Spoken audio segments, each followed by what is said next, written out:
बिस्मिल्लाहिर्रहमानिर्रहीम। नाज़रीन अस्सलाम वालेकुम। मैं हूं आपका मेज़बान साबिर शाकिर वफाकी दारुल हुकूमत इस्लामाबाद से। आज का दिन काफ़ी इम्पोर्टेंट।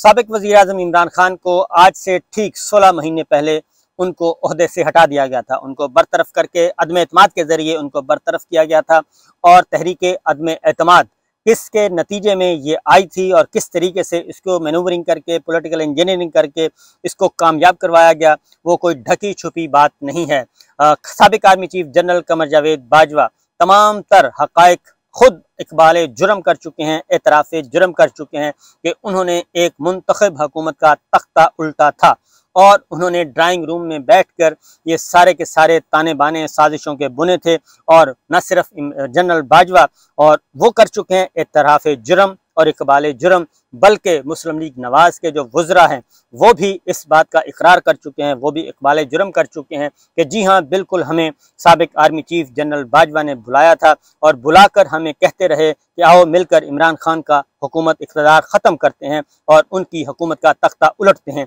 और ये सिर्फ पिछले साल ये वाक़या नहीं हुआ, बल्कि ख्वाजा आसिफ वज़ीर दिफा जो हैं वो इस बात का इकरार कर चुके हैं, एतराफ़ जुर्म कर चुके हैं कि जनाब आर्मी चीफ जनरल बाजवा साहब ने उन्हें हुकूमत बनने के ठीक 10 महीने के बाद ही ये कह दिया था। अप्रैल 19 में पहली दफ़ा उन्हें ये कहा गया कि आओ मिलकर इमरान खान साहब की हुकूमत का तख्ता उलटते हैं और पहले मरहले में आपको पंजाब दिया जाएगा, पंजाब में उस्मान बुज़दार साहब की हुकूमत का तख्ता उल्टा जाएगा और उसके बाद फिर हम मरकज़ की तरफ जाएंगे।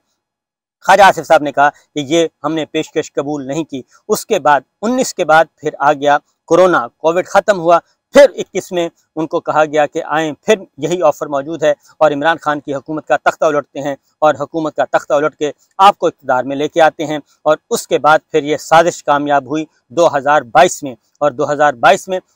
इसके बहुत ज़्यादा चशमदीद गवाह हैं राना सनाउल्लाह साहब और जावेद लतीफ़ साहब और ज़ुबैर साहब और शुजात अज़ीम साहब और राना तनवीर साहब और न जाने कौन कौन और शहबाज शरीफ साहब और फिर मलक अहमद खान साहब। ये सारे के सारे चशमदीद गवाह हैं जो ड्राइंग रूम में बैठ के साबिक आर्मी चीफ जनरल बाजवा के साथ मिलकर ये साजिशों के ताने बाने बुनते रहे और मौजूदा हुकूमत के ज़रिए साबिक वज़ीर आज़म इमरान खान का तख्ता उल्टा गया। और आज ही के दिन कुछ मुंदरजात जो हैं इस वक्त सोशल मीडिया पे गर्दिश कर रहे हैं जिनकी अभी तक कोई तरदीद नहीं आई और वो कहते हैं कि वो मंदरजात जो हैं वो ओरिजिनली साइफर तो नहीं है, लेकिन मंदरजात वो ही हैं कि जिसमें अमेरिका की तरफ से, डोनाल्ड की तरफ से धमकी दी गई थी हमारे सफारतकारों को, सफ़ीर को और हमारे मिलिट्री अताशी को कि जो मॉस्को का दौरा इमरान खान साहब ने किया है वो दौरा जो है उसकी वजह से अमेरिका सख्त आपसे नाराज़ है। और दूसरा ये कि जो अदम एतमाद की तहरीक आ रही है, अगर वो कामयाब हो गई, इमरान खान साहब को इक़्तिदार से हटा दिया गया तो आपको मुआफ़ कर दिया जाएगा और अदरवाइज़ फिर आपको उसका खमियाजा भुगतना पड़ेगा। और ये वो जिसको उर्फ़ आम में साइफ़र कहते हैं, ये साइफ़र उस वक्त मंजर आम पे आया था और कुछ दिन ये साइफ़र जो है वो लापता भी रहा और उसके बाद फिर ये मंजर आम पे आया और मंजर आम पे आने के बाद इमरान खान साहब ने हुकूमत का तख्ता उलटने से पहले, उनके खिलाफ तहरीक अदम एतमाद से पहले उन्होंने इसको उसका लुब्बे लुबाब जो है वो बयान कर दिया था, ये इंकशाफ कर दिया था। वज़ीर ख़ारजा शाह महमूद कुरैशी साहब ने उनको बताया था कि ये कुछ हो चुका है, जिसके बाद एक सिलसिला शुरू हुआ और डिप्टी स्पीकर कासिम खान सूरी साहब ने रूलिंग दी और तहरीक अदम एतमाद को गैर आइनी करार दे के और बैरूनी मुदाखलत का नतीजा करार दे के उसको किल कर दिया था। और लेकिन उसके नतीजे में आपको पता है कि सुप्रीम कोर्ट ऑफ पाकिस्तान में ये मामला गया और फिर इनको इक़्तिदार मिला और फिर जिन ऑनरेबल जजेस ने ये फैसला किया था कि तहरीक अदम एतमाद ख़त्म करके शहबाज शरीफ साहब को वज़ीर आज़म बनाने का प्रोसेस जो हुआ, फिर उन्हीं ऑनरेबल जजेस को इन्होंने गालियाँ भी दी, धमकियाँ भी दी और उनको ब्लैकमेल भी किया। तो ये है सिलसिला और आज वो उनका इक़्तिदार जो है वो ख़त्म हो चुका है और साबिक वज़ीर आज़म इमरान खान साहब को हटाने वाले 16 महीने इस मुल्क में बरसर इक़्तिदार रहे, लेकिन इन 16 महीनों में वो एक वोट का भी इजाफा ना कर सके। और जो सोचा गया था कि तहरीक अदम एतमाद जैसे ही कामयाब होगी, इमरान खान साहब जैसे इक़्तिदार से हटेंगे तो उसके बाद इनका नाम लेवा कोई नहीं होगा, इनका नाम लेने वाला कोई नहीं होगा, मीडिया छोड़ देगा, आवाम छोड़ देंगे। लेकिन हुआ ये कि अगले ही रात 24 घंटे के अंदर अंदर पाकिस्तान में पहली दफ़ा वो माहौल देखा गया, को जो 75 सालों में पाकिस्तान में कभी नहीं देखा गया था, क्योंकि माजी में जब भी हुकूमतें उल्टी गईं और ख़ास तौर पे मिलिट्री इंटरवेंशन से और मिलिट्री ने इंटरवीन करके फ़ौज की मदद से डायरेक्ट और इनडायरेक्ट हुकूमतों को उल्टा गया, हुकूमतों का तख्ता उल्टा गया, तो उसमें हमेशा पाकिस्तान के अवाम ने मिठाइयाँ तकसीम की और सियासी जमातों ने मिठाइयाँ तकसीम की। लेकिन ये पहला मौका था कि पाकिस्तान के करोड़ों अवाम सड़कों पे आए और उन्होंने मिठाइयाँ तकसीम करने के बजाय इस तब्दीली को, इस तहरीक अदम एतमाद को, इस गैर जमहूरी तरीक़ाकार को नहीं पसंद किया और उस पर सख्त रद्द अमल दिया। और उसके बाद इमरान खान साहब ने एक स्ट्रगल शुरू की और फिर उस स्ट्रगल के नतीजे में हर आने वाले दिन में इमरान खान और पाकिस्तान तहरीक इंसाफ पाकिस्तान की मकबूल तरीन जमात बनती गई। और इस दौरान जितने भी ज़िमनी इलेक्शन हुए, उन ज़िमनी इलेक्शनों में 70 से 75% जो सीटें हैं वो पाकिस्तान तहरीक इंसाफ ने जीती। खा वो पंजाब का इलेक्शन था, खा वो खैबर पख्तूनख्वा का था, खा वो सिंध का था, जहाँ जहाँ खा वो बलदियाती इलेक्शन थे, वो जितना भी ज़्यादा पाकिस्तान तहरीक इंसाफ और इमरान खान साहब को इस मौजूदा सरकार ने जो कि जा चुकी है, इम्पोर्टेड सरकार ने जितना दबाया पाकिस्तान के अवाम को, पाकिस्तान तहरीक इंसाफ को, इमरान खान को, पाकिस्तान के अवाम उतना ही इसको सपोर्ट करते गए और खुलकर सामने आते गए। लेकिन उसके नतीजे, उसके बाद फिर 25 मई को जुल्म सितम हुआ और फिर 18 मार्च को हुआ, उसके बाद फिर हुआ, फिर जुडिशल कॉम्प्लेक्स हुआ और फिर 9 मई हुआ। और 9 मई के बाद तो एक पाकिस्तान के अवाम का और ख़ास तौर पे पाकिस्तान तहरीक इंसाफ और पाकिस्तान के मीडिया का वो कुछ हशर किया गया कि कोई तसव्वुर भी नहीं कर सकता कि जमहूरी दौर में, आइनी दौर में और ऐसा हो भी सकता है। पूरी दुनिया में ऐसा नहीं हुआ। और दूसरा ये कि ये पाकिस्तान की नहीं बल्कि दुनिया की सबसे बड़ी काबीना थी। 15 जमातें, हुक्मरान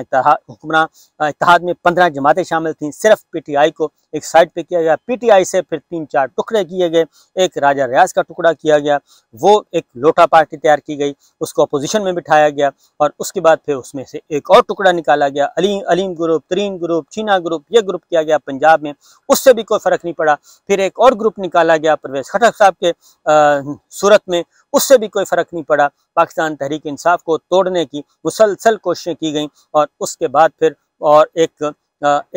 कमांडो ऑपरेशन किया गया और एक ऐसा ऑपरेशन किया गया कि आप दुनिया की जो महज़ब कौमें हैं वो भूल गईं और फिर मशरक़ी पाकिस्तान को भी भुला दिया गया। मशरक़ी पाकिस्तान को फिर हम अंदाज़ा हुआ कि मशरक़ी पाकिस्तान हमसे अलहदा क्यों हुआ था और ढाका की गलियों में क्या हुआ होगा, बांग्लादेश की गले कूचों में क्या हुआ होगा। जो फ़ौजी ऑपरेशन किया गया था उसके नतीजे में जो कुछ हुआ वो हमारे सामने है। लेकिन ये सब कुछ हुआ, इस वक्त मार्शल लॉ नहीं था, 16 महीनों में मार्शल लॉ नहीं लगा, लेकिन ये जमहूरी दौर में हुआ। मुंतखब हुकूमत के दौर में अपने आप को मुंतखब हुकूमत कहने वाली 15 जमातें, वो सब की सब अपने आप को ये कहती थी और उनके दौर में ये जुल्म सितम हुआ। और इस वक्त भी जब ये गए हैं तो 10,000 सियासी कैदी जेलों में मौजूद हैं। अदालती फैसलों का एहतराम नहीं किया जा रहा। गैर कानूनी और गैर आइनी तरीके से और गैर जमहूरी तरीके से हर हरबे इस्तेमाल किए गए अपोजिशन को किल करने के लिए, मीडिया को किल करने के लिए, मीडिया का गला घोंटने के लिए, और बेशुमार किस्म के मुकदमात दर्ज किए गए। और उसमें शहीद अरशद शरीफ का कत्ल भी शामिल है, उसमें इमरान रियाज खान का लापता होना भी शामिल है, उसमें मुझ समेत कई सहाफ़ियों का मुल्क छोड़ना भी शामिल है, और उसमें सैकड़ों मुकदमात सहाफ़ियों पे किए गए, मालिकान पे किए गए, टीवी चैनल्स बंद किए गए, ये सब कुछ किया गया। और उसके बाद दुनिया की तारीख की सबसे बड़ी काबीना जो है वो पाकिस्तान के शहरियों को कुछ न दे सकी, पाकिस्तान के अवाम के लिए कोई सहूलत न दे सकी, बल्कि पाकिस्तान को बदतरीन सतह पे ले जाया गया। और वो हुकूमत मुसल्लत की गई जिनके मुकदमात अदालतों में मौजूद थे, फ़र्द जुर्म आयद होना थी, और उन फ़र्द जुर्म आयद होने के बजाय प्रोसिक्यूटर्स को कहा गया कि आपने अदालतों में पेश नहीं होना, क्योंकि एक ने वज़ीर आज़म बनना है और एक ने वज़ीर आला बनना है, इसलिए अगर आप पेश हो गए, फ़र्द जुर्म आयद हो गई, तो ये तो सारे का सारा खेल ही ख़राब हो जाएगा। तो ये सब कुछ, ये सारा सेहरा जाता है साबिक आर्मी चीफ जनरल बाजवा साहब को, जो खुद भी एतराफ़ जुर्म कर चुके हैं, इकबाल जुर्म कर चुके हैं और अपनी सफाइयाँ आजकल देते फिरते हैं। लेकिन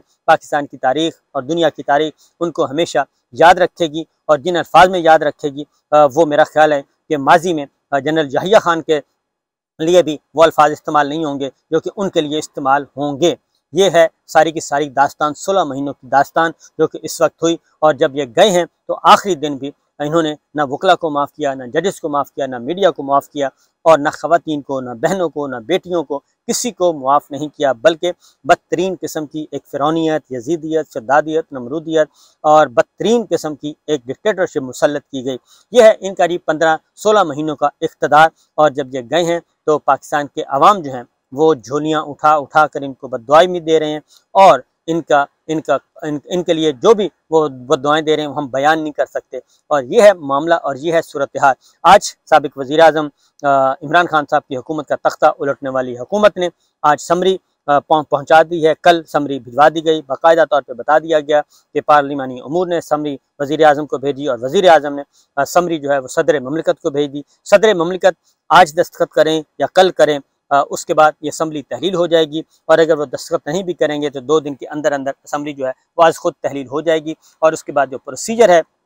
वो है निगरान हुकूमत की तश्कील का। निगरान हुकूमत के लिए मुख्तलिफ नाम इस वक्त चल रहे हैं। जनरल रहीम शरीफ साहब का नाम आया, उसके बाद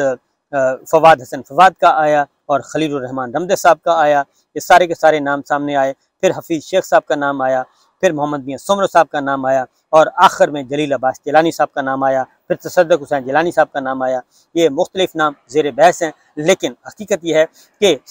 निगरान वज़ीर-ए-आज़म का फाइनल फैसला कुछ बड़े अरसे पहले हो चुका है, और वो army chief general Asim Munir साहब कर चुके हैं कि कौन निगरान वज़ीर-ए-आज़म होगा और कौन उसकी काबीना में शामिल होगा, कौन वज़ीर ख़जाना होगा, कौन वज़ीर दाखिला होगा, कौन वज़ीर इत्तलात और नशरियात होगा। ये सारे फैसले हो चुके हैं, और यहाँ तक कि वफाकी काबीना के साथ साथ, निगरान वफाकी काबीना के साथ साथ ब्यूरोक्रेसी, फेडरल सेक्रेटरीज कौन कौन होंगे, कौन सेक्रेटरी इंटीरियर होगा, कौन सेक्रेटरी खारजा होगा, कौन सेक्रेटरी खजाना होगा, कौन चेयरमैन FBR होगा, ये सारे के सारे फैसले ऑलरेडी हो चुके हैं। और इसी तरीके से पंजाब में भी ब्यूरोक्रेसी को रिशफल किया जाएगा, और deputy commissioners, DPOs, DIGs, IGs ये सारे के सारे अब रिशफल की होगी, इन सब को तब्दील किया जाएगा, और नई जो है वो ब्यूरोक्रेसी, नई इस्टेब्लिशमेंट आएगी, और वो आके निगरान हुकूमत के मामलात को आगे बढ़ाएगी। और आखिरी इत्तला आने तक इलेक्शन का कोई चांस नहीं है। फिल वक्त इलेक्शन का कोई इलेक्शन जो है वो टेबल पे नहीं है, इलेक्शन कार्ड, बल्कि और बहुत सारे मंसूबे हैं, पहले उनको पूरा किया जाएगा और उसके बाद किया जाएगा। इलेक्शन उस वक्त होगा जब इमरान खान साहब और पाकिस्तान तहरीक इंसाफ जो है वो इलेक्शन हारने की पोजीशन में होंगे, और वो अभी तक तवील अरसे तक कोई करीब कोई चांस नज़र नहीं आ रहा कि पाकिस्तान तहरीक इंसाफ जो है वो इलेक्शन हार जाएगी, क्योंकि जब भी फ्री एंड फेयर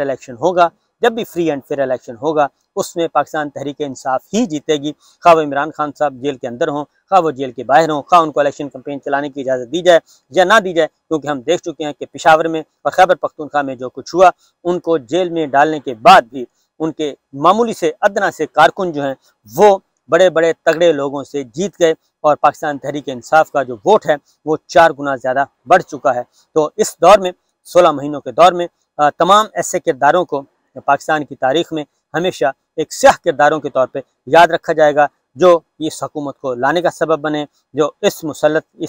हुकूमत को मुसल्लत करने का सबब बने, जो इनको साथ देते रहे, खा वो ताजर थे, खा वो कारोबारी लोग थे, खा वो पार्लियामेंटेरियन थे, खा वो एस्टेब्लिशमेंट लोग थे, खा वो मीडिया के लोग थे, जो भी थे वो सब के सब पाकिस्तान की तारीख में हमेशा याद रखे जाएंगे। और किन अल्फाज में याद रखे जाएंगे ये भी तारीख खुद फैसला करेगी। तो यह है सिचुएशन जी। अब तक की इजाज़त दीजिए। अल्लाह हाफिज़।